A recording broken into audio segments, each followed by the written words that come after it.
Bonsoir à tous, donc merci. Effectivement, moi je suis en charge de Stripe pour la France et l'Europe du Sud. Et donc si vous êtes dans la salle ce soir, c'est que vous êtes soit un ami, soit un utilisateur, soit un peut-être potentiel utilisateur, soit un partenaire de Stripe. Et donc à ce titre, je voulais vous remercier d'être là ce soir. Un petit mot peut-être, comme vous le savez, on a fait notre lancement hier soir et aujourd'hui, c'est un petit peu mélangé tout ça. Notre lancement officiel en France. Alors peut-être un petit mot là-dessus. On a été en France depuis quelques temps déjà, en version test. Et ce qu'on a voulu faire, c'est qu'on a voulu prendre le temps avant de faire notre lancement officiel, on a voulu prendre le temps pour discuter avec des entrepreneurs, discuter avec les développeurs, travailler avec eux. Beaucoup sont dans la salle d'ailleurs, et je les remercie aussi. Travailler aussi avec l'ensemble des acteurs de l'écosystème, les incubateurs, les accélérateurs, The Family, mais d'autres, Numa, Agoranov, etc. Et partout en France d'ailleurs. Et quelques-uns sont ici. Et puis, on a aussi passé du temps avec les investisseurs, avec les VC français, et d'ailleurs pas que français, dont certains sont sur cette slide également. Et pour bien comprendre en fait les spécificités des besoins, enfin la spécificité des challenges, des défis que rencontrent les entrepreneurs français, pour savoir comment nous, Stripe, on pouvait essayer d'apporter le meilleur produit pour ces entrepreneurs français et ces développeurs français. Voilà, c'est une petite intro sur notre lancement et pourquoi on a fait ça ces derniers jours. Quand on a dit ça, peut-être, alors ce qui est assez fascinant en France, quand on regarde ce qui s'est passé au cours des 2-3 dernières années, c'est que l'écosystème startup et l'entrepreneurship est devenu a thing, est devenu quelque chose. Et ce qu'on voit, c'est qu'aujourd'hui, il y a plus de startups à Paris qu'à Londres ou à Berlin. En 2015, les startups françaises ont levé presque 2 milliards d'euros, qui est un record historique. Et puis, on a vu se développer aussi des institutions, des communautés de startups, des accélérateurs, des incubateurs, mais même des investisseurs, qui sont aujourd'hui de renommée mondiale. Et ça, c'est assez nouveau dans le paysage français. Et en fait, ça nous fait dire qu'il n'y a aucune raison de croire qu'il n'y aura pas d'autres Blablacar, d'autres Criteo en France. Et d'ailleurs, on est même assez aussi optimiste sur le fait qu'il y en aura. Ceci étant dit, quand on regarde les chiffres, aujourd'hui, moins de 7% des achats des Français se font sur Internet ou sur mobile. Ça, c'est 20 ans après la création du web. Ça, c'est dans un monde où on a tous l'impression que le commerce sur Internet a déjà pris le dessus sur le reste. Et quand on voit ce chiffre, on ne peut pas s'empêcher de se dire, mais en fait, on n'en est qu'au début. On n'en est qu'au balbutiement du commerce sur Internet. Qui peut dire si on va finir à 20, 30, 50, 70% dans les années qui viennent? Mais ce qui est sûr, c'est qu'en fait, on n'en est qu'au début. Et ce problème-là, qui est en fait le bascule d'achat du monde offline, du monde réel, vers le monde online, vers le mobile, c'est le problème que Stripe essaie de résoudre. Stripe, c'est une nouvelle type de plateforme technologique qui permet aux développeurs et aux entrepreneurs de monter leur entreprise sur Internet ou sur mobile, de la développer, et notamment à l'international. Plus spécifiquement, Stripe, c'est une plateforme qui propose un service de paiement, mais pas uniquement, parce qu'on propose ici aussi une multitude de services associés à ce dont ont besoin les entrepreneurs pour monter une entreprise. Des services anti-fraude, des services de comptabilité, des services de facturation, des services de conversion sur mobile, des services d'expansion à l'international, des services de monitoring, etc., etc. Ça, c'est Stripe. Et donc, en résumé, l'écosystème français est un vivier pour l'entrepreneuriat, mais le commerce sur Internet, et même en France, aujourd'hui, n'en est qu'à ses balbutiements. Alors, alors que le commerce va progressivement continuer à basculer de l'offline vers l'online, et que le mobile, aujourd'hui, est en train de disrupter les usages et en train de disrupter un certain nombre d'industries, comme on le sait tous, Stripe apporte des outils aux développeurs, aux entrepreneurs, pour créer la nouvelle génération de business models qui existeront. Et on le voit venir qu'il y aura toute une série de modèles économiques, de business models, notamment sur mobile, qui vont voir le jour, comme certains ont vu le jour au cours de ces dernières années. Et c'est pas fini. Donc, ce qu'on essaie de faire, c'est ça. C'est de fournir les outils pour permettre à ce 7% de grossir. Et en fait, on voit déjà que c'est le cas aujourd'hui en France.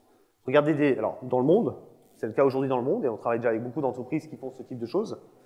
Mais c'est le cas en France aussi. Regardez des entreprises de SaaS, comme Algolia, comme Dashlane, des entreprises dans l'économie collaborative, comme Drivey, comme Itch, des entreprises de crowdfunding, comme Ulule, KissKissBankBank, ou des entreprises comme WeThings, ou RAD, ou MK2, sont toutes des entreprises que nous aidons à quelque part, en quelque sorte, disrupter leurs industries d'origine, et à faire passer ces paiements qui étaient souvent d'ailleurs offline sur de l'online. Aujourd'hui, on est modestement relativement fiers parce que on est déjà en quelque sorte la plateforme de référence pour les startups en France. Aujourd'hui, on a plus de 2/3 des startups à Paris qui ont été créées ces 18 derniers mois ont choisi Stripe. Et on est très fiers d'avoir autant d'utilisateurs et d'avoir des utilisateurs qui font autant de choses excellentes. On a déjà plusieurs milliers de clients en France, et donc ça aussi c'est une fierté. Et on espère que ça va continuer.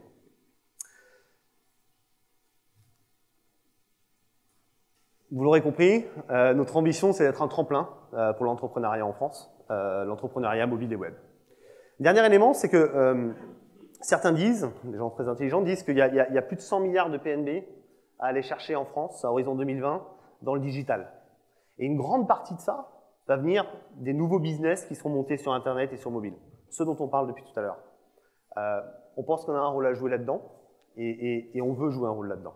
Voilà. Ça, c'était pour moi rapide intro. Aujourd'hui, on a un petit programme qui va être très focalisé sur le produit, comment créer des bons produits sur Internet, sur mobile. On a des speakers de renommée mondiale qui sont là aujourd'hui pour en parler. Alors, on va commencer avec un fireside chat entre donc, Renaud Visage, qui est cofondateur et CTO d'Eventbrite, et John Collison, qui est là ce soir avec nous, qui est cofondateur et président de Stripe. Et puis on passera, dans un deuxième temps, on donnera la main à Romain Huet, qui s'occupe des relations développeurs chez Stripe, qui fera une rapide démonstration produit, une démo produit. Et puis enfin, Romain animera un panel de questions-réponses avec des fondateurs d'entreprises, de start-up mobiles et autres, très prometteuses, françaises, que sont Itch, Drivey et Stupéfix, donc Teddy, Nicolas et Nicolas, que vous verrez tout à l'heure avec Romain. Voilà, on vous souhaite une excellente soirée, et puis à tout à l'heure.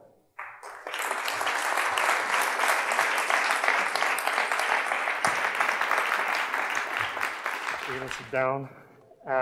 It's my great pleasure to welcome John Collison here in Paris for the launch of Stripe in France. I have to be frank, I think Stripe is one of the top companies I wish I had created. Eventbrite is a great success, but I love what you do and how you scale.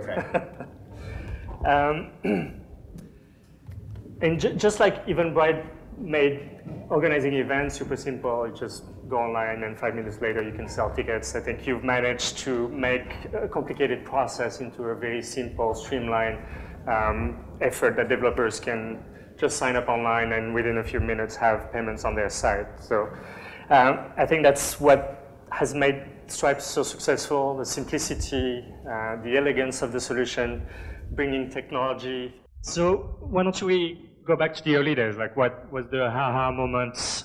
I heard it was in South America somewhere where you had this with your brother, but maybe I have some wrong facts. No, that's accurate. So, right.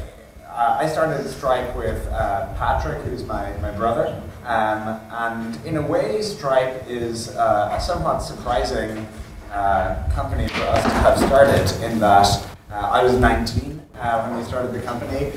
We were both in college at the time, and so I think in the early days, as we went talking to customers or partners, a lot of people were like, wait, what is this? Who are these kids? It seemed sort of unexpected. There's another sense in which you would totally have expected us to have started Stripe, which is we had built an online business before. And I think anyone who had actually had to go through the rigmarole of dealing with various banks and all this kind of understood what a pain it was. And so we had been the target customer, and that's how we got the idea for Stripe. In our previous startup, the hardest thing had been accepting payments for what we built. And so I remember at one stage just literally saying to Patrick, you know, we should just, how hard can it be? And pretty hard, actually. But I'm so glad we did it. So we were in college at the time. We were studying in the United States. We weren't technically allowed work in the United States. We didn't have visas. And so the January break from college was coming up. And so, you know, could have gone home to Ireland, which is where we're from. But, you know, it's always very distracting when you're at home and people want to talk to you and go to parties and stuff. Never get any work done. And so instead we decided to go to Buenos Aires in South America. And so we went there for 3 weeks. I still have never seen any of the sites in Buenos Aires. We just worked for 3 weeks straight. And that's when we got our first customer in January 2010. We worked on it for 18 more months to get it to public launch and get it ready to ship. And that was 2011 we launched publicly, and since then we've just been trying to grow the business and develop it. And so we launched in Canada and then the UK. We're launching now in France and many more countries to come, hopefully. Hopefully a lot. Hopefully. Mark Zuckerberg was 20 when he started Facebook. Ivan Spiegel was 22 when he started Snapchat. You guys were less than 20 when you started Stripe. I was. Patrick's kind of old. Okay. Yeah, he's 1 year older, right? 2. Yeah. 2. Do you think youth is really a competitive advantage today to be an entrepreneur, and why? Why is that? I mean, there's plenty of data both ways, right? You can come up with lots of examples, like you named, of people starting companies when they're pretty young. There's also you know, a whole slew of successful entrepreneurs, especially more with enterprise companies when they're fairly old. So one interesting thing is it seems like often the consumer companies are started sometimes by younger people, and the enterprise companies skew older. And if you look at the data on this, it actually backs it up. I think, you know, I was saying to someone earlier today that I was, you know, very young when I started Stripe, and when you're a teenager, you think that you know everything about the world, and you somehow gain less knowledge as you get older, in your own estimation at least. And I think that sort of attitude is in a way a little bit helpful when you're starting a company, because it's so irrational, right, in a way. When you're starting a company, you're implicitly making the statement that the world is inefficient in some way. You know, it works like this, and we think that's wrong, and you know, we think the world should work like this. And you know, there's a way in which you could interpret that as a sort of arrogant statement, right? You know better than the world. And I think sometimes you're wrong and the startup doesn't work out. And sometimes you're right and the product catches on. And I think in retrospect, a lot of things seem obvious. I mean, I'm sure it was this way with Eventbrite. Certainly at Stripe, lots of people told us that how we were doing it was not correct, or was not the right way, or was not the way it had always been done. Or, you know, often we got the answer that what we wanted to do literally was not possible. You get all this pushback. And so I think, I don't think you need to be young to start a company, but I do think there is something to that youthful energy, naivete at times, to push through all the opposition that you're going to have over the course of a company. Because if you're not willing to push through a lot of inertia and a lot of opposition, you're going to have a really hard time. For sure. Your investor list looks like the who's who of Silicon Valley. Most notably, you have a big part of the PayPal mafia with Elon Musk, Peter Thiel, and Max Levchin as seed investors. How did you convince them when you were 2 Irish guys freshly off Ireland with a simple and potentially far-reaching idea to convince them to invest in the company? And what has their role been since then? Yeah, so we had a number of the original PayPal founders as investors. And you can imagine it's actually sort of funny pitching the PayPal founders on investing in Stripe, because you know, you waltz in there and you're like, online payments is terrible, everything in PayPal's bad. And they're like, hey, you called their baby ugly. But they were very receptive to the pitch, because for them, PayPal was kind of unfinished business in that they had great hopes and dreams for PayPal, and then they sold it fairly on to eBay. And so they really got the long-term vision that we had for Stripe. I think also to be a successful technology investor, I talk a lot about original thinking, in that it's something that we care a lot about at Stripe, people being rigorous, people thinking for themselves, and not just copying what other companies are doing and kind of doing the in thing, but actually thinking things through from first principles for yourself.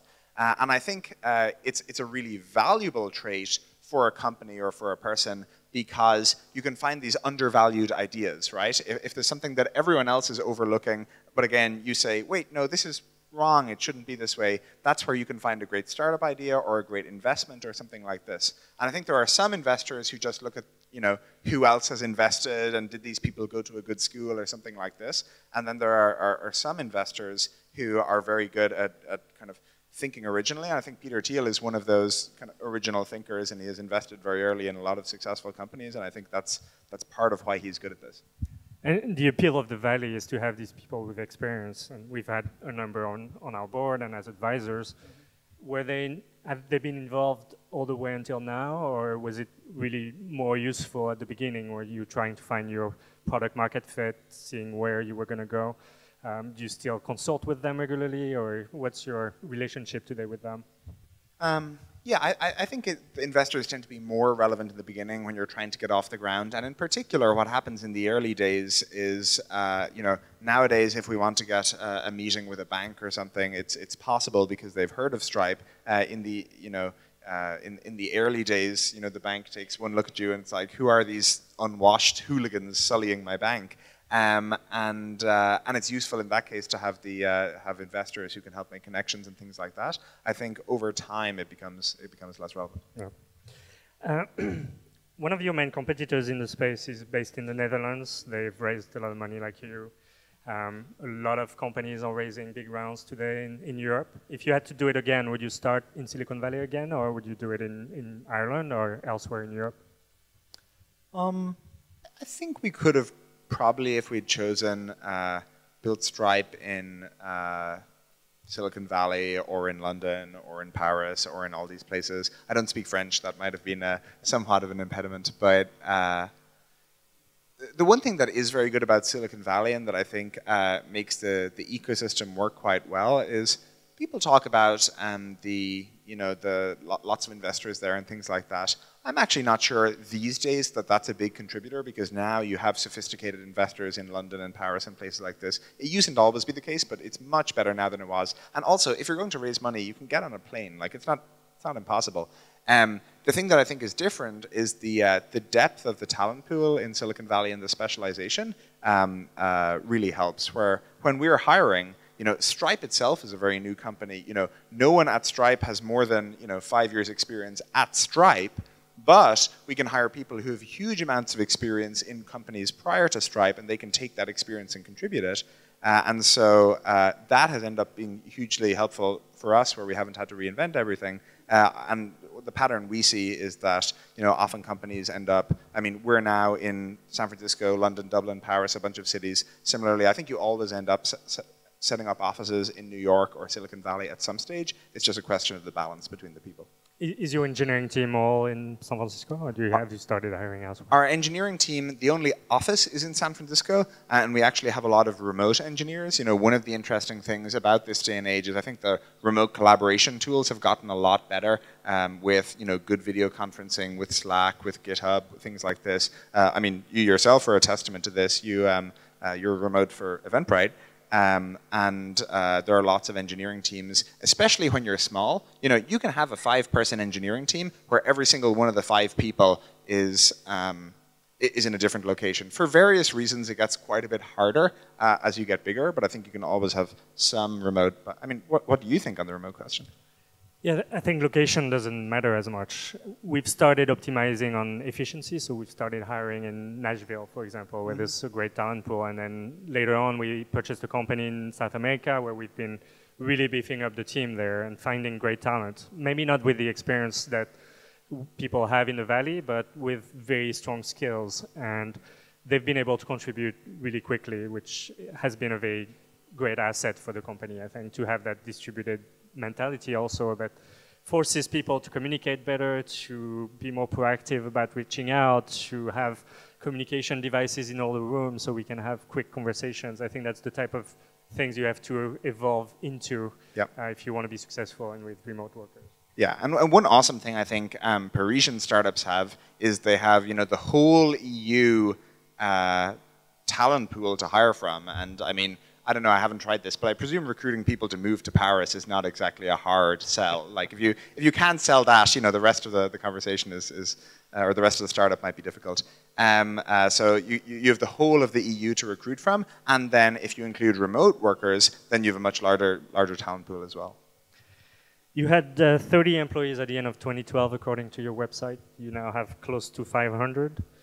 From my own experience scaling Eventbrite, it requires you as a founder to really change what you do and how you approach things. From when you're 30, you're still doing a lot of things, whereas now I think personally I do a lot more strategy and organizing of other doers. Have you had the same experience? How has your role evolved between these two different stages, and your brothers as well? Yeah. So everyone says this, you know, fairly vanilla thing of scaling is hard, right? And scaling a company is hard, and it doesn't. It's not obvious immediately why scaling is hard, but there's a number of reasons. One of them is the fact that it's not just pinch and zoom. It's not just the same company with larger numbers of people involved as you go through 30 to 60 to 100 to 200. It's actually, you know, roughly every time you double, it's a different company. And so how the company works together and what kind of teams you have and how they collaborate and what the norms are and what the speed you move at is, and all these aspects of it are different at 50 and at 100 and at 200. And similarly, for you running the company, how you run it has to change as you scale through those points. And let's not forget, a lot of people, you know, as I look out at this audience, I'm guessing, you know, this is the first time for a lot of people running a company. And you can get good at it, and you can learn how you do it. But, you know, you grow to 50 people, and just as you're getting good at running a 50%, I almost had it. And just as you're getting good at it, now you're a 100-person company, and you're no good at it anymore, and you have to kind of learn again. And it's the same for everyone else at the company. And so just as, you know, it's a little unsettling, all this change happening, and, you know, I was doing this job, and now we have this whole team that does it. And so just as, you know, just as I was getting good at my job in the company, now it's a totally different company. So I think that's one of the reasons that scaling is hard. I haven't found the answer yet. I don't know how you deal with that, but it's definitely the challenge. You launched a beta version of Stripe in France in 2013. It's on your website. I don't know if it's true. You've had a team here for a while. What have you learned about the French market in these 3 years, and why do the official launch today? Like, what stage in development of the market what took you guys so long? Yeah. So the way we launch markets with Stripe, Stripe is a little different from, say, a consumer company in a number of ways. One is that you know, a messaging app or something mostly works the same in every market, whereas when you think about it, businesses tend to be pretty different from market to market, and so the Stripe, the product itself, it's quite different how it's received. And what we like to do for launching in a market is first, I mean, make the product literally work in the market. We have to be able to process euros and pay out to French bank accounts and things like this. And then we like to send invites to a number of, this is why we have the invite system, send invites to a number of startups, get them using it, and see how they respond, see if there's product market fit. Because there's really no point launching if it's not a good product for the market. And so honestly, there are some markets where we haven't launched because we don't think we've nailed the product experience yet. And then for a country like France, you know, we started with, you know, 2 years ago we had no one in Paris. Now we have 8 people based in Paris and a number more French speakers in Dublin and in San Francisco. And so we're much better equipped to support the French market. In terms of what we see, one of the big trends we're seeing that we're excited about is the online world gobbling up the offline world and kind of commerce moving online, facilitated by apps and marketplaces and networks. And so Guillaume shared that 7% stat, but that really is what it's all about for us. It's the fact that we think there's this huge inefficiency in how things work today, where 7% of commerce happens online, But if you just compare it to your everyday life and how much of your time you spend on your phone and how much value you get from your online, like how much of your life you live digitally, that 7% starts to look pretty low. And so we're seeing in all these, I mean, think of lots of the most successful kind of French companies. You look at BlaBlaCar, or we have Heech here, and things like this. They're often taking a behavior that already existed prior to the internet. It's not like a pure software thing. They're taking an existing offline behavior and moving it online.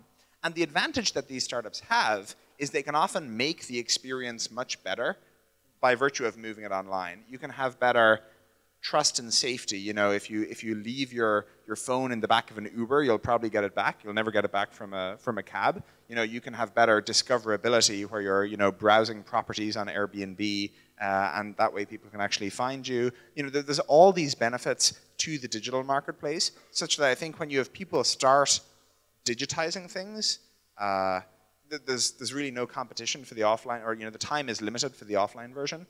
And the headlines are always captured by the hip, big, popular ones. But this happens in niche after niche after niche as well, where we have this very successful company on Stripe in the United States it's a marketplace for construction equipment. And so if you want to, if you need a JCB for a day, you can just log on and get it and pay digitally. And they're, as you would expect, wildly successful because a lot of people need construction equipment. But that's not the kind of stuff that gets the headlines because people don't like writing stories about that. It's just like boring business being done more effectively. But it's a hugely successful company idea. And so we think that, I know we sound like very dogmatic on this point, but we think the majority of commerce is moving online. We think it's going to be moved online by these networks and apps and marketplaces that act as the brokers, but aren't handling the whole transactions. Kind of the Uber model is applied to many more things, and I guess we're pretty excited about that. We're predicting a lot of them in France. Cool. You just launched a product to let anyone create a business in the US to be able to process payments there. Is that the type of initiatives you'll be pushing more of, and to increase that 7% to way more? What's on your product roadmap for the next few years? What you can share? Yeah, we think it's very important to work on ideas that we're not totally confident they'll work, because you have to be willing to take risks as an organization. And so the product you're referring to is Atlas, which for anyone who hasn't seen the product, what Atlas lets you do is in a few minutes, you can incorporate a US company, get access to a US bank account, get tax and legal advice, and get a Stripe account for payments. And so it's everything you need to start a company and a business, kind of all in one package, and in particular, a US company. And so this was definitely a bit of a crazy idea when we launched it. We weren't sure how it was going to be received. We thought it actually might be kind of unpopular. But it was very important to us because there are so many countries where Stripe still was not supported. We're launched in only a handful of countries. And if you're in Egypt or South Africa or India, honestly, Stripe is not going to be there that soon. But then we started thinking about, okay, why is Stripe there? Like, what do we need to do to be in a country? It's like, well, we need to be able to support businesses there. We need to be able to pay out to the local banking system. And so we asked, what if those weren't requirements? What if, rather than us going to them, what if they came to us? And so we think of Stripe, it's kind of like when you want to watch Netflix, but it's only available in the United States, and you use a VPN to go into the United States. This is like a VPN for companies, where even though you are physically located in India or South Africa, you can digitally move to the United States. We launched it. There's a really long wait list now for applications that we're processing through. And in particular, it's really exciting to us that there's a lot of people in, I wasn't using Egypt or these places as hypothetical examples. There's this company called Instabug. They're really cool. They're bug reporting software. It's, the classic tech software as a service play. And all the guys working on it are based in Giza, Egypt, but they're incorporated in the United States. And I guess we're excited about all those kinds of startups and the idea of spreading this digital enablement to more countries. We'll see. It's a bit of a flyer. Is it actually an automated process, or is it still very manual in the back end? So we think one of the things, and it's not fully automated is the short answer. We think that one of the things that Stripe is good at is taking the messy real world and making it simple. And so before Stripe, payments, banking, all these things, very hard for developers to work with, very cumbersome, many weeks to get set up. And similarly with incorporation, when you think about it, everyone's doing the exact same thing, right? Everyone's filing the exact same incorporation paperwork. Here's my name, you know, we're dividing up the company, blah, blah, blah, blah, blah. And yet you pay a law firm thousands of dollars to do this totally prosaic work for you. And so one of the benefits is at least we could standardize it and make it much more affordable. It can't be totally instant because we're literally filing paperwork with the United States, you know, state of Delaware, but it's as automated as it can be. And you know, maybe we'll get Delaware to build an API or something. Hopefully you can build it in France at some point. But yeah, good luck with that. We think it'd be really cool to add more incorporation hubs on Atlas. This is totally our idea, is that it should be just a few clicks for you to, you know, say, okay, I want a business, I want this type of corporation, I want it in France or Singapore or United States or things like this. That's totally where we could see it It's go. almost an entire new business that you could create just for that. Oh, that's how we're thinking about it. You've had some major clients that you managed to sign even as you were fairly small, like Apple, Facebook, Twitter, all these big companies. A lot of people here are probably startup founders who would love to have partnerships with this type of companies. Do you have any advice as to how you convinced them to work with you? What did you have to show? What was the process? I think with the really big companies, they are so big that you sort of can't talk them into working with you. You know, no matter how convincing or charismatic you are, you cannot talk a Google or an Apple or someone like that into working with you. It has to be really in their interest for them to do it. And so I think in the case of Stripe, you know, for Apple Pay and Android Pay, and because we were launch partners on both of those, they saw it as, you know, a very significant fraction of apps in the App Store that are doing credit card payments are doing it through Stripe. And so, of course, it would be totally natural for us to do it. And so I wish we could claim that we were really convincing and we have some magical sales skills and that was how it works. But I think for the really, it's different for small companies. For the really big companies, the only way you can do it is to make it rational for them to work with you, make them want to work with you, and then there's all things you can do to set up the conversations and things like that. What do you think of Facebook's conversational commerce effort with Messenger, integrating all these different merchants with automated processes that somehow charge your card magically? Are you doing anything towards that, or is it just part of your default product today? So, so again, what we're talking about here for anyone who hasn't seen it is Facebook launched as part of Facebook Messenger this ability that you can text various services via Messenger and buy things from them, or, you know, order flowers or ask about the weather or things like this. So the thing about text interfaces is you need really high recall. You need to be able to get the right answer like a significant fraction of the time. And the most frustrating thing about these interfaces is when it says, I don't understand, please try again, things like that. And in all the conversational commerce interfaces that I've seen, like the actual text, you know, bot-based ones, they're just not good enough in what they do yet. And so there's a big difference between almost good enough and like good enough. I think the early speech dictation systems versus Amazon Alexa are a good example of that, where the early speech dictation systems were like really frustrating, and now Alexa is good enough that it's actually really pleasant to use. I'm not convinced by all the Messenger bots that I've seen yet. I tried, like that demo, they had Poncho the weather cat, which was this weather thing, and it was like really frustrating texting it because it would wake me up every morning at 6 a.m. being like, hello, here's the weather, and I'm like, go away, and it's like, I didn't understand you. And so it's this really frustrating launch experience, but maybe they'll get there. We shall see. Yeah. Final question, if you were not doing Stripe, what would you be doing today and why? I can't sound too convinced on any of these ideas, or the Stripe France team that's here will start to get worried. It's like, actually, I've been thinking about something. Or maybe they'll be really happy. Finally. Hopefully not. Get rid of them. So I'm big into infrastructure stuff, and that the reason we're really excited about Stripe is we're excited by the leverage that if we improve the infrastructure available to all these companies, maybe more companies will get started, maybe the companies that exist will be more successful, but the idea that we can not only affect one company, but affect thousands, millions of companies all across the world. And I very genuinely believe in that I saw friends who couldn't start online companies because it was so hard for them to do so, that now have done so with Stripe, and so we see the effects very directly. So I like infrastructural problems, things like programming languages and messaging and transport and payments and things like that, that are the components of larger problems. One thing I think is really interesting is Excel is looking at, like Microsoft Excel, the spreadsheet tool, is looking a bit long in the tooth, and it's basically the most widely deployed programming environment. Like, people don't even think they're programming in it, but they are, and it's really friendly for beginners. It's really easy to use, and it's really freaking old. Like, the basics have not changed in 20 years, and so I think a reimagining of what the new version of Microsoft Excel would be cool.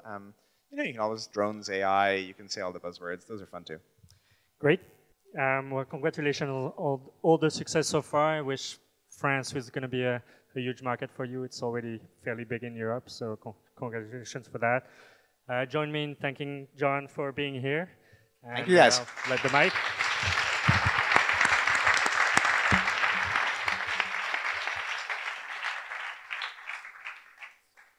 All right, thank you so much, Renaud and John. That was great. I think we're going to switch back to French for the rest of the evening. So merci à tous d'être là ce soir, et si nombreux surtout. Comme on l'a vu au cours de la discussion, les grands produits majeurs et les services innovants qui vont arriver sur Internet, on est convaincus qu'ils peuvent venir de n'importe où et pas seulement de Silicon Valley. Et on est convaincus que la France va être un grand marché aussi pour les startups, donc très heureux d'être là ce soir officiellement. Stripe a été créé par les développeurs avant tout et pour les développeurs. Donc un petit sondage rapide, qui dans la salle est développeur? Beaucoup d'entre vous, c'est top, parfait, génial. Donc dans les prochaines minutes, ce que je vous propose en fait, c'est quelques démos du produit Stripe tel qu'on le connaît aujourd'hui pour illustrer un petit peu sa simplicité, comment vous pouvez accéder à des paiements et procéder des paiements en ligne. Et ensuite, je vous donnerai un petit aperçu de ce sur quoi on est en train de travailler aux États-Unis et qui va bientôt se déployer dans beaucoup plus de pays, notamment sur le sujet des places de marché à la demande. Juste avant de démarrer, j'aimerais revenir rapidement sur en fait, pourquoi Stripe existe finalement. Et comme on aime bien le décrire souvent, c'est une solution à une défaillance de l'infrastructure de l'Internet finalement. Tout le monde connaît aujourd'hui HTTP, l'un des protocoles finalement fondationnels de l'Internet. Et même ces codes d'erreur sont devenus très célèbres au cours du temps. Tout le monde connaît maintenant l'erreur 404 qui est la page non trouvée par exemple, ou encore l'erreur 403. Est-ce que certains d'entre vous savent ce qu'est l'erreur 402? Ouais. Payment required, exactement. Mais si on regarde en fait dans la spec d'HTTP, en fait, ce qui se passe dans 402 et ce qu'on doit faire, c'est juste indiquer reserve for future use. C'est tout ce que ça dit en fait dans la spec. Et finalement, dès le début du web, les créateurs du protocole HTTP savaient que le commerce et le paiement en ligne seraient critiques pour l'avenir de l'Internet, mais n'ont jamais pu finalement réussir à le définir correctement au départ. Donc c'était très frustrant au cours des dernières années en tant qu'utilisateur de l'Internet pour finalement payer des outils en ligne, mais encore pire quand on est développeur et qu'on veut accepter des paiements, là l'infrastructure qu'on devait gérer était très complexe. Donc c'est comme ça que Stripe est né finalement, dans le but de corriger ce problème et d'apporter à la boîte à outils de développeurs de tous les jours des solutions pour accepter des paiements en ligne. Donc notre mission chez Stripe, c'est de construire les outils, les APIs, pour permettre à des nouveaux types de sociétés et de produits d'émerger, des choses et des business models qu'on n'aurait pas pu imaginer il y a de ça encore 5 ans.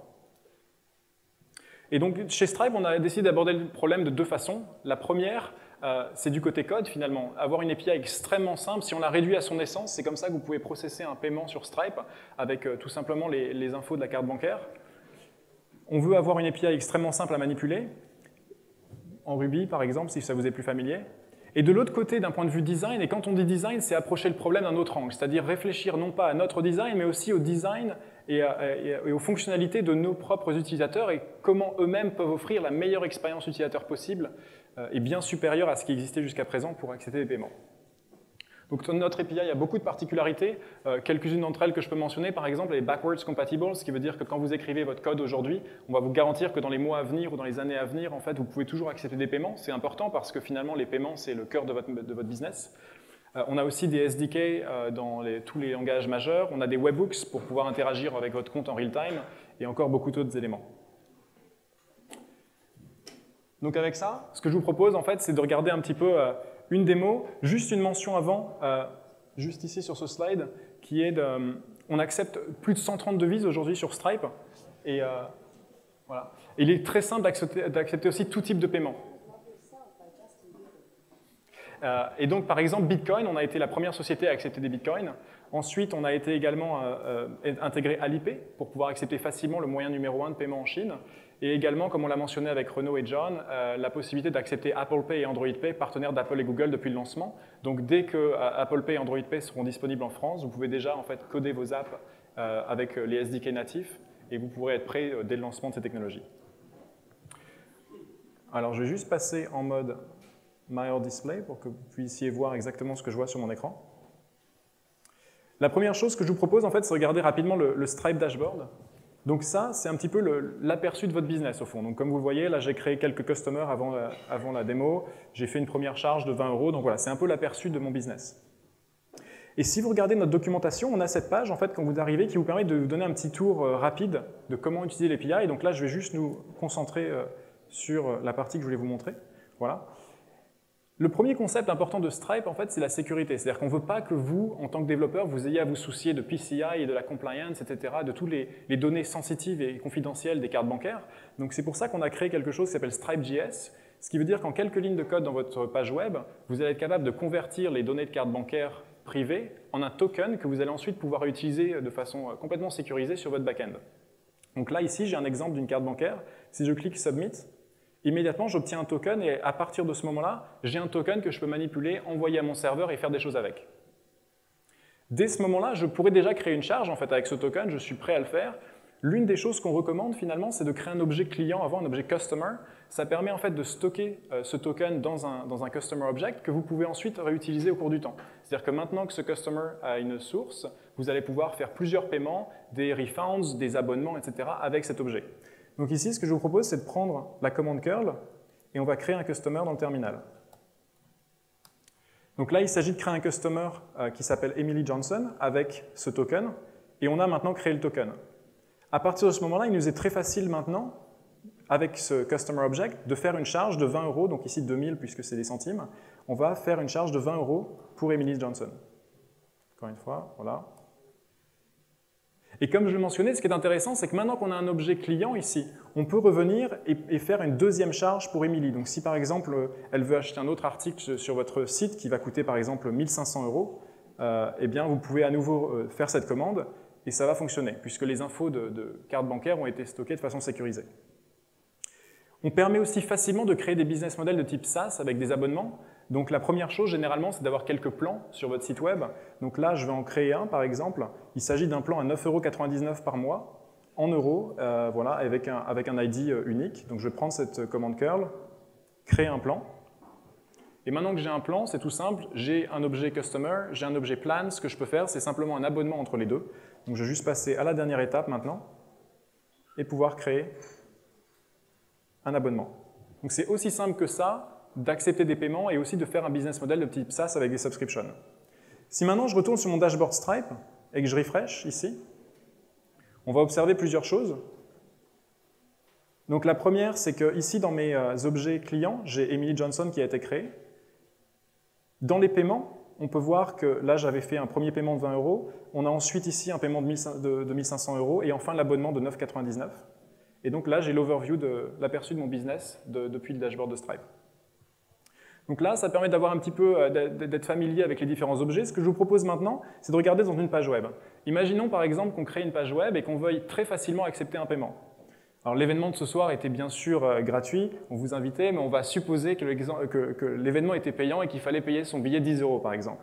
Bon, je pense qu'en réalité, Eventbrite est un meilleur produit pour ça. On a Renaud ici, mais on va imaginer qu'on veut le faire. La première chose qu'on va pouvoir faire ici, c'est de mettre ce qu'on appelle Stripe Checkout. Donc c'est juste quelques lignes d'HTML, c'est finalement juste une interface par-dessus Stripe.js. Vous pouvez utiliser Stripe.js et customiser l'intégralité de l'interface. Checkout, c'est juste une solution clé en main qui vous permet d'avoir quelque chose de très rapide. Donc là, si je rafraîchis la page par exemple, on a maintenant un bouton pour acheter un billet. Il nous reste juste une petite étape à faire avant de terminer, c'est que cette partie va permettre d'obtenir un token qu'on va devoir charger sur notre back-end. Alors pour ça, on peut regarder un petit coup d'œil à l'API et à comment ça fonctionne. Alors je vais aller voir pour les paiements, c'est les charges. Je vais aller essayer de voir comment je peux créer une charge sur mon serveur Node. La première chose qui est intéressante avec Stripe, c'est qu'on met directement vos clés privées d'API quand vous êtes connecté dans la documentation. Donc vous n'allez pas aller à droite, à gauche pour où sont mes clés, laquelle je dois utiliser. Tout est directement en contexte dans la documentation. Donc ici, je vais juste copier ce qu'il faut pour aller dans mon serveur Node.js ici. Donc je vais mettre Stripe. Et là, donc, je vais récupérer le token et l'email. Bon, alors j'ai envie de créer une charge de 10 €, donc je pense que là, avec ça, je suis bien parti. Voilà, je vais même le coller comme ça. Voilà, donc là, ici, pour nous, il va s'agir de 10 €. La source, ça va tout simplement être le token qu'on vient de récupérer. Et le nom, on va pouvoir passer en description, par exemple, de Family Special Event. Voilà. Avec ça, on a terminé déjà. La charge va être processée, mais il y a une chose de mieux qu'on peut faire, c'est refaire un petit peu ce qu'on venait de dire avant, à savoir créer un objet client. Donc finalement, ici, ce que je vais faire, c'est que je vais faire un stripe.customers. Oops, create. Je vais stocker l'information de carte bancaire dans le token, donc dans cet nouvel objet que je vais créer. Donc je vais lui donner une source, ça va être le token. Je vais lui donner une description, ça va être tout simplement l'email de la personne. Et dès qu'on va avoir terminé, on va donc avoir un objet customer qu'on peut utiliser. Et comment on va l'utiliser? On va tout simplement faire une charge dessus. Donc là, je vais venir ici, voilà, je vais faire une charge, mais cette fois-ci, plutôt que de passer ce token, on va lui passer un customer object et le customer qu'on vient juste de créer. Et quand on aura terminé, le paiement sera fait, on pourra donc passer ça à la suite et dire à l'utilisateur merci d'avoir payé le ticket. Yes. Bien vu. On est bon? On est bon. Alors on va regarder ce qui va se passer. Je vais essayer maintenant d'appeler le serveur ici. Comme vous pouvez le voir, j'ai un numéro de carte bancaire qui est très facile à retenir. Donc c'est plutôt pas mal. Et je vais payer 10 €. Et hop, et normalement la page devrait se rafraîchir. Voilà, donc on a juste tout simplement fait un paiement de 10 €. Si je reviens sur mon dashboard Stripe encore une fois, dans les paiements, on a un nouveau paiement de 10 € de Family Special Event. Donc là, on a vu les différents objets, on l'a vu sur le web. Maintenant, jetons un œil au mobile. Ce que je vous propose, c'est de regarder ici. Alors, je vais juste ouvrir QuickTime pour que vous puissiez voir exactement ce que je vois sur mon téléphone aussi. Voilà. Donc ici, j'ai une app qui s'appelle Fernie, par exemple, qui est tout simplement un store natif sur mobile. Donc imaginez que vous vouliez faire une app iOS, celle-ci est écrite en Swift. Donc on peut parcourir différents objets. Je vais en ajouter quelques-uns à mon panier. Voilà. Qu'est-ce qu'on peut ajouter ici? Ça, c'est pas mal. Work hard and be nice. I like that. A few more items. This blue chair is cool. OK. Donc si je regarde maintenant mon panier, j'ai 382,97 € au total. Et là, grâce au SDK Stripe, j'ai directement intégré Apple Pay, qui arrive très prochainement en France, quand Apple le lancera. Et donc si je fais un Touch ID, paiement en cours. Ah ben voilà, c'est beaucoup mieux. Et donc maintenant, si je reviens sur mon dashboard, de Stripe, paiement, on a cette nouvelle charge de 382,97 € sur Fernie. Donc voilà, on a fait un petit tour d'horizon ici pour les pages web, pour le natif avec Apple Pay, la simplicité du code dans les deux cas. Je vais maintenant turn off, voilà. J'aimerais maintenant vous parler d'une petite chose en plus, et de vous donner un aperçu de ce sur quoi on est en train de travailler aux États-Unis en ce moment, et de produits qui arrivent très prochainement ici en Europe. Alors pour donner un peu de contexte, il y a des centaines de milliers de sociétés aujourd'hui qui utilisent Stripe, et très souvent, ces sociétés sont innovantes, arrivent avec des idées un peu nouvelles, et nous challengent parfois parce qu'il arrive que des idées ou des besoins spécifiques qu'ils peuvent avoir ne soient pas forcément des choses qu'on ait pensées dès le départ. Alors en creusant un peu, finalement, c'est parfois la notion de place de marché ou de marketplace que certaines personnes voulaient créer. Parfois, ils nous posaient des questions assez étonnantes, par exemple, « Oh, est-ce que je pourrais avoir des centaines, voire des milliers de destinataires à l'intérieur de mon compte Stripe ?» Mais finalement, quand on regarde un petit peu en détail ce qu'ils voulaient créer, c'est une solution complète pour la vérification d'identité, pour l'onboarding, pour la réglementation, et finalement créer des places de marché ou des apps on demand. Donc c'est pour ça qu'on a créé un produit qui s'appelle Connect, et Connect permet justement d'approcher le problème de deux angles et de fournir tous les outils pour ça. La première partie de cette solution, c'est la partie pour les marchands ou les prestataires de services. Supposons par exemple que vous ayez des chauffeurs, comme dans le cas de Hitch, ou des prestataires de services quelconques que vous souhaitiez amener sur votre plateforme. Ce que Connect vous permet de faire, c'est de créer des accounts Stripe, des comptes Stripe pour ces personnes directement via l'API. Donc ces personnes n'ont pas besoin de savoir qu'elles ont un compte Stripe, elle veut simplement un moyen très simple de recevoir un paiement. Alors pour ça, ici, je vais passer par exemple le pays, l'email et autant d'informations sur la personne que vous le souhaitez. À tout moment, vous contrôlez l'onboarding, donc peut-être que plus tard dans le flow, vous pouvez ajouter une pièce d'identité, vous pouvez ajouter les informations d'adresse, les coordonnées bancaires, etc. Vous pouvez gérer l'onboarding comme vous le souhaitez en mettant à jour ces comptes.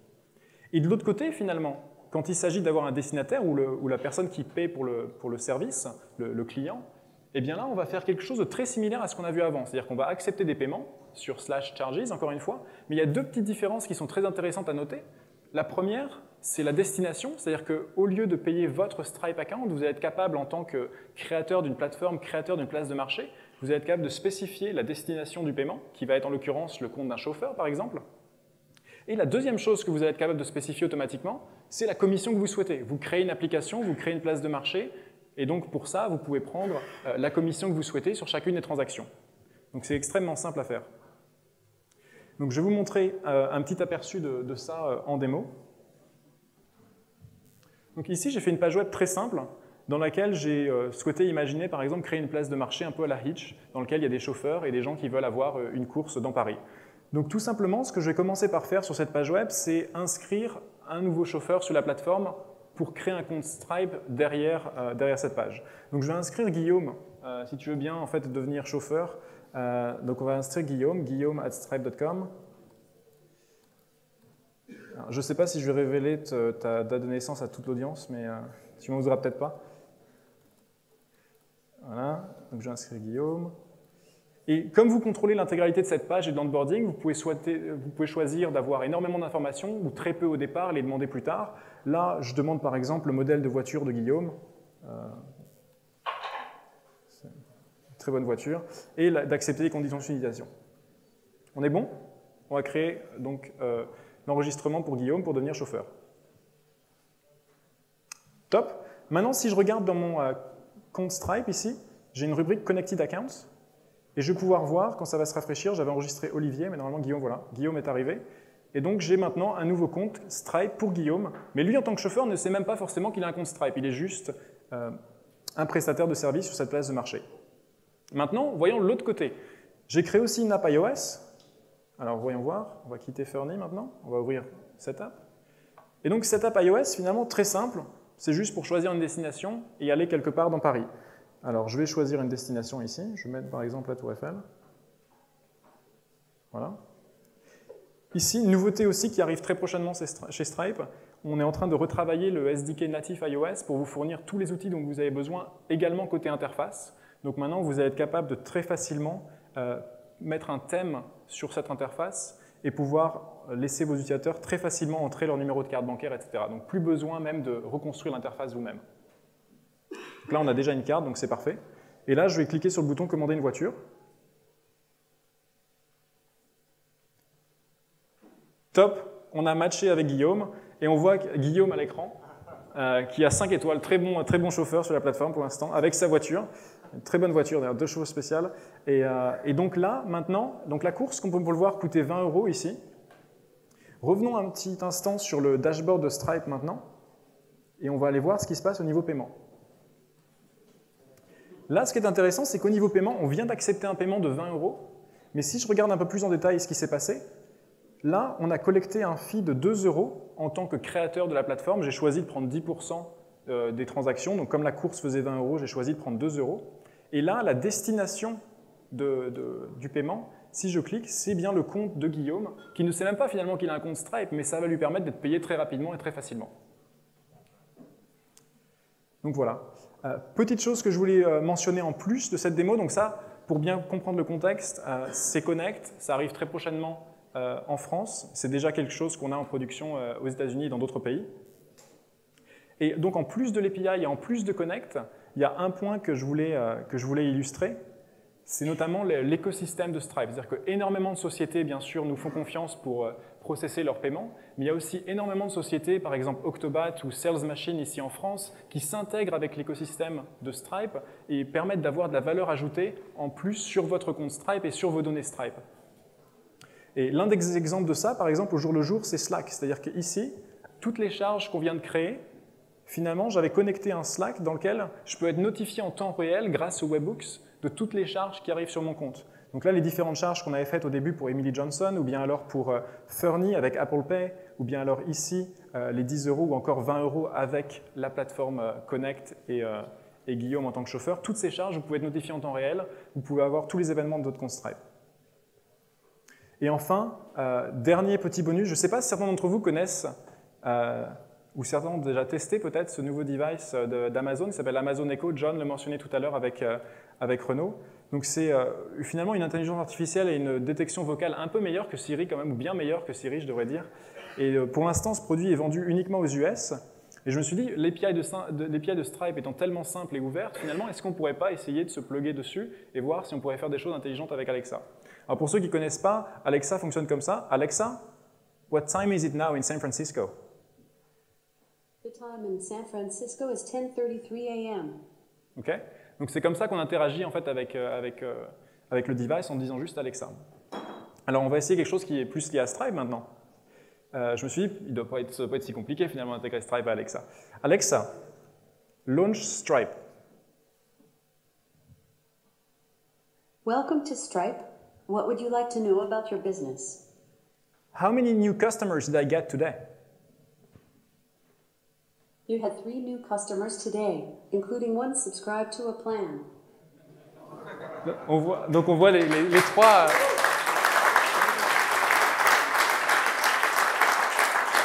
On voit donc les 3 customers qu'on a créés tout à l'heure ensemble en real time ici, avec Emily Johnson et les 2 comptes que j'avais créés. On peut demander encore un peu plus de choses à Alexa. Alexa, ask Stripe, how is my business doing today? You had 7 payments on Stripe today. You made a volume of 1962 euros in transactions. Congratulations. Cool.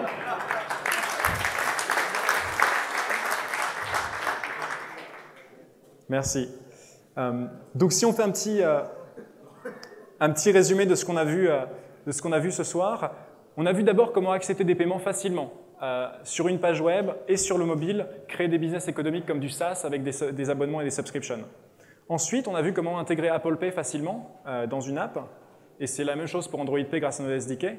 Et enfin, on a vu le futur de ce qui arrive bientôt pour les places de marché avec Connect, et ce que vous pourrez utiliser très bientôt ici en France pour faire des places de marché on demand. Et enfin, petite mention de l'écosystème de Stripe, donc qui ne fait que grandir, mais beaucoup de sociétés commencent à s'intégrer avec les API de Stripe pour vous fournir encore plus de valeur sur votre propre donnée Stripe. Donc on a déjà beaucoup d'utilisateurs ici à Paris et en France sur la plateforme Stripe, et certains créent donc d'excellents services. On voulait en inviter 3 aujourd'hui et les mettre un peu en lumière, discuter de leurs produits, discuter de ce qu'ils font et de leurs challenges au quotidien. Alors j'aimerais commencer par accueillir Teddy, cofondateur et CEO de Hitch.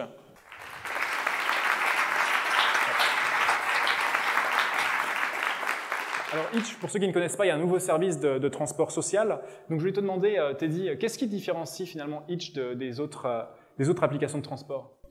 Bonsoir, déjà merci de m'accueillir et puis félicitations pour votre lancement. Merci. Donc Hitch est une application mobile qui met en relation des particuliers pour se déplacer la nuit. On n'est ouvert que la nuit et on met en relation des passagers qui sont généralement jeunes, 80% moins de 25 ans et qui veulent sortir et rentrer chez eux. Et des conducteurs qui sont aussi des particuliers qui vont conduire uniquement de temps en temps pour rembourser une partie des frais annuels de leur voiture. Donc on a une plateforme d'économie du partage qui permet de se déplacer la nuit. Cool. Et comment avez-vous dû adapter votre produit finalement à cette cible d'utilisateurs très précise? Alors, il y a plusieurs choses. Il y en a une d'ailleurs où c'est pas lié à Stripe, mais on a pas mal de spécificités qui font que notre modèle, notre produit est un peu plus adapté aux jeunes. Mais en fait, les utilisateurs, les gens qu'on vise, ce sont les jeunes, les plus jeunes, les 18-25 ans. Donc du coup, il y a pas mal de choses. On fait partie des plateformes où il n'y a pas de surge pricing, pas de majoration, où le tarif est annoncé à l'avance. D'ailleurs, c'est une suggestion, c'est même pas un tarif. On est une des rares plateformes aussi qui accepte le liquide, ce qui est assez important pour les 18 ans parce qu'ils n'ont pas toujours des cartes bancaires qui fonctionnent sur Internet. Donc voilà, donc on a pas mal de spécificités, et au-delà de l'aspect vraiment produit, après c'est plus l'expérience qu'on vend dans la voiture, où là les conducteurs qu'on attire sont des conducteurs qui sont à l'aise avec le fait d'avoir des jeunes la nuit. Alors, on n'est ouvert que la nuit, au contraire, ce sont des conducteurs qui veulent rencontrer d'autres jeunes, donc qui sont plutôt jeunes aussi, ce qui permet d'avoir une plateforme où on peut se tutoyer facilement, écouter de la musique et où on passe un bon moment dans la voiture. Ok. Et quels sont les challenges que vous devez surmonter chaque jour finalement dans un marché aussi régulé que les applications de transport? Peut-être que tu as des conseils pour ceux qui cherchent dans la salle à faire des applications aussi dans un environnement aussi régulé? Alors je ne sais pas si j'ai des conseils parce qu'on n'est pas au bout de notre aventure. Non, voilà, nous, il y a deux enjeux et deux difficultés. La première, elle est concurrentielle parce que forcément, on est sur un marché où il y a de très très gros acteurs comme Uber, comme G7, et puis il y en a d'autres qui arrivent qui sont aussi chez Stripe, comme Lyft et compagnie. Et l'autre problématique est aussi réglementaire, parce que dès qu'on fait une plateforme d'économie du partage, généralement, il n'y a pas encore de réglementation précise sur ce nouveau type d'usage. Et du coup, c'est parfois un petit peu compliqué. C'est pour ça que Hitch est de temps en temps et actuellement sous le feu de l'actualité, parce qu'on a une audience prochainement justement pour discuter un petit peu de tout ça. Ok. Et je crois que Hitch a commencé très rapidement à utiliser Stripe. Est-ce que ça vous a aidé à croître? Quelle a été l'expérience? Oui, bien sûr. Alors nous, on a commencé en septembre 2013. Au début, on n'avait pas Stripe. On faisait que du liquide parce qu'on n'avait pas eu le temps de le développer, même si c'est hyper simple. Mais on n'avait pas tes talents. Donc ça nous prenait un peu plus de 10 minutes. Donc du coup, on a commencé comme ça. Et puis au bout d'un an, donc en septembre 2014, on s'est dit que c'était quand même peut-être bien de permettre aux gens aussi de payer en ligne. Donc pour le coup, ça nous a vraiment pas pris beaucoup de temps parce que c'était très très simple. Et du coup, on a gardé, vu que ça faisait un an qu'on s'était lancé, on a gardé les deux options parce qu'on se rendait compte qu'on avait quand même aussi pas mal de passagers qui pour l'instant participaient en liquide, donc on voulait pas non plus les mettre dehors. Okay. Et du coup, maintenant, on voit que voilà, le paiement en ligne prend de plus en plus d'importance, mais on a quand même encore un bon équilibre entre les deux parce qu'on est sur des populations un peu différentes et un peu plus jeunes. Super. Écoute, merci beaucoup Teddy, et plein de choses pour Hitch. Bonne soirée. Si vous n'avez pas encore essayé le service, je vous encourage à prendre un Hitch ce soir pour rentrer. Un code promo Stripe si vous voulez, il n'y a pas de souci. Top, merci beaucoup Teddy.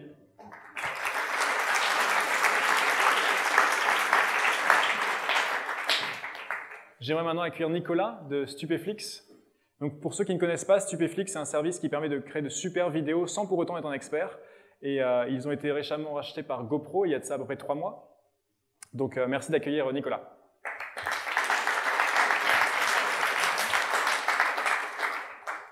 Alors Nicolas, qu'est-ce qui, selon toi, rend le produit ou les produits que vous faites chez Stupéflix très uniques? Qu'est-ce qui rend les produits très uniques? Je pense que c'est la techno qu'il y a derrière. Et on est tombé dessus un peu par hasard. On a commencé par la techno, probablement la pire manière de créer une boîte. Et puis pendant quelques années, elle a servi à rien. Et puis tout d'un coup, on l'a portée sur mobile. Okay. Et là, c'est devenu un vrai avantage concurrentiel qu'on a maintenu parce que tout était très rapide, tout marchait localement, tout le rendu des vidéos marchait localement. Qu'est-ce que tu penses que vous avez compris que les concurrents n'ont pas compris? Est-ce que c'était justement la stack technique que vous aviez créée? Du coup, on l'a pas tellement plus compris qu'eux, mais on est tombé dessus par hasard. Nous, on avait développé ce moteur qui marchait sur des serveurs GPU, et quand on l'a fait marcher sur l'iPhone, on a eu un truc que personne n'avait. Il n'y a aucune appli d'édition vidéo qui marche comme ça aussi rapidement et qui permet de faire des vidéos aussi sympas. Non, puis quand même, on s'est focalisé vachement sur l'esthétique. Donc, on a embauché des motion designers, vraiment des gens qui sont à la croisée de la programmation et du motion, et qui ont eu à cœur de faire des thèmes, des trucs super beaux qu'aucun concurrent n'avait vraiment en tête de faire, quoi. Est-ce que vous avez dû faire des arbitrages à un moment entre la techno avancée que vous aviez, mais tout en gardant l'UI très simple et l'UX très simple, ou est-ce que ça s'est finalement trouvé naturellement? Ouais, ça c'est une question intéressante. Comment on a fait ces arbitrages, surtout parce que en fait, quand tu reçois les feedbacks utilisateurs, même s'ils sont nuls, les utilisateurs en montage vidéo, je veux dire, ils se mettent dans la peau de power user, quoi. Et toi, tu es aussi un power user, et donc tu as envie de développer des features de ouf. Et donc là, c'est là où il faut revenir un peu à ton principe, en tout cas, ou le créer, quoi. Le nôtre, c'était que les gens doivent pouvoir faire des vidéos, même s'ils sont nuls en montage et qu'ils n'ont pas de temps du tout.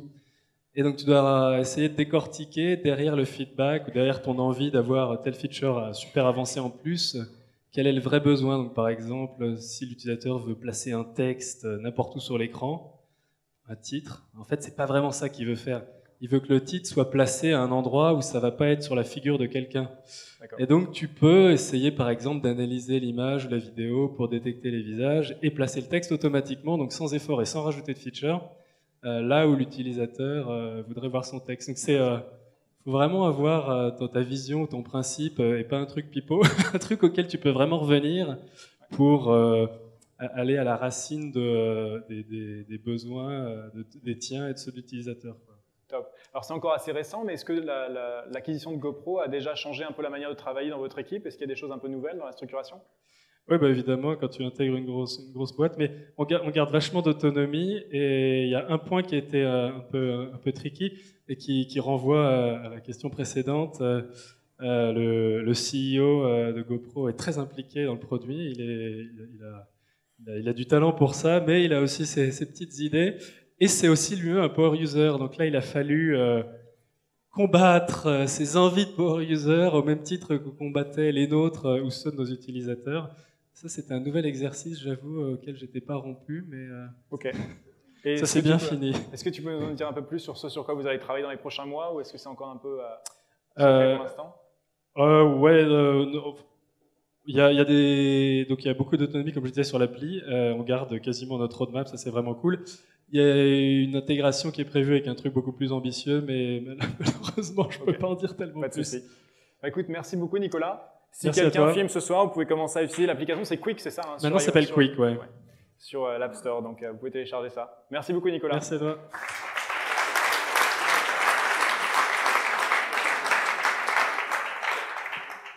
Et enfin, j'aimerais accueillir Nicolas, qui est le cofondateur et CTO de Drivey. Donc Drivey, place de marché pour la location de véhicules entre particuliers.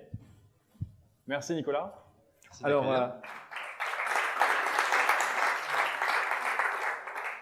d'abord, j'aimerais te demander, en fait, qu'est-ce que tu penses, pourquoi les gens préfèrent un produit comme Drivey par rapport à quelque chose de traditionnel comme une agence de location, en fait? Qu'est-ce que les gens aiment dans le produit? Oui, alors, je ne sais pas si tout le monde sait comment ça marche, Drivey. On est un peu le Airbnb de la voiture. Donc l'idée, c'est de permettre à des particuliers qui possèdent une voiture mais qui s'en servent pas tout le temps, de la mettre à disposition d'autres personnes pour payer les factures. Donc ça coûte cher de posséder une voiture. Et de l'autre côté, ça permet à n'importe qui de louer une voiture pour quelques heures, quelques jours, moins cher et de façon beaucoup plus pratique, puisqu'on a des voitures, on a à peu près maintenant 35 000 voitures en France, Allemagne, Espagne. Et donc on a des voitures potentiellement en bas de chez vous, en région parisienne, on a à peu près 6 000 voitures. Et louer une voiture en bas de chez soi, c'est beaucoup plus pratique que de louer une voiture, de faire la queue au comptoir de l'agence Europcar ou Avis et remplir des papiers. Donc c'est ça qui fait que le service est plus agréable à utiliser. Et quelle est votre vision du coup à long terme pour le transport? Est-ce que ça varie entre les différents pays? Est-ce que vous l'imaginez l'approcher un peu différemment? Le futur du transport? Le futur du transport et de Drivey en particulier aussi, c'est-à-dire que est-ce que les usages sont différents dans certaines villes, certains pays? Comment vous allez approcher ça?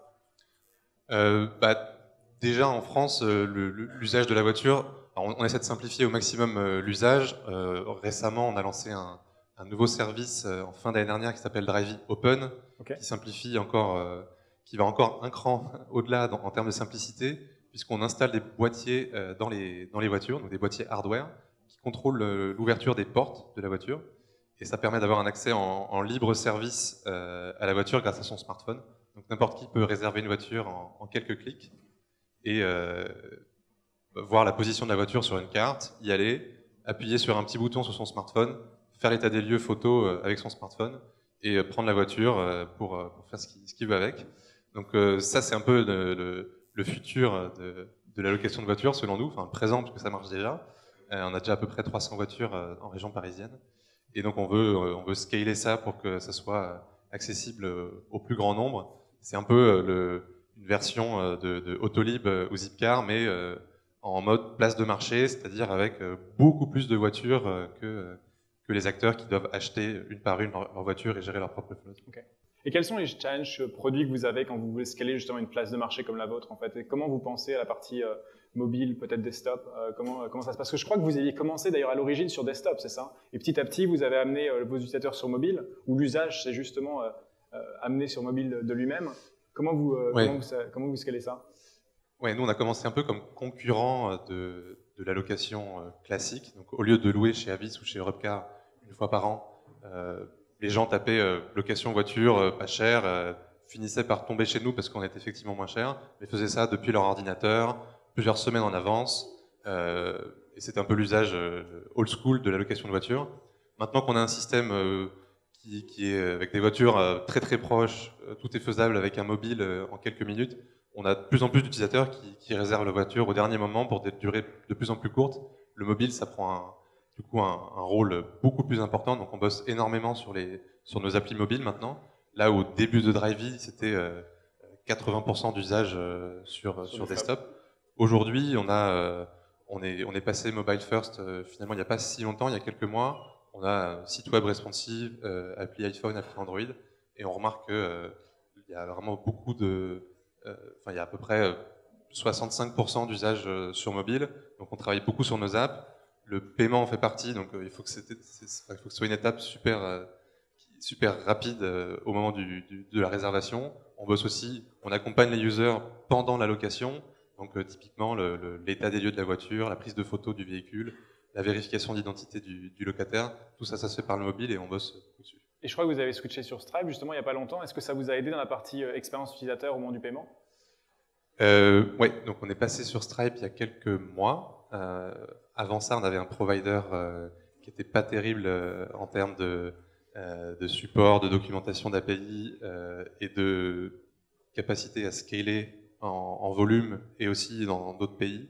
Donc on est passé à Stripe il n'y a pas longtemps. On a des plans assez ambitieux pour aller à l'international et Stripe, c'est assez génial de pouvoir accepter des paiements dans plein de pays d'Europe maintenant de façon super smooth et avec une API qui est un bonheur à utiliser. Donc on a vraiment vu la différence et donc rapidité d'intégration et après aussi du temps gagné au quotidien parce que tout est APIisé. Donc ce qu'on faisait parfois à la main pour corriger des problèmes de paiement, des erreurs obscures avec notre ancien provider. Maintenant, avec Stripe, on automatise, on a des docs d'API beaucoup plus clairs et ça nous fait gagner beaucoup de temps au quotidien. Super. Merci beaucoup, Nicolas. Donc, si vous avez besoin d'une voiture dans Paris la prochaine fois, vous savez quoi prendre.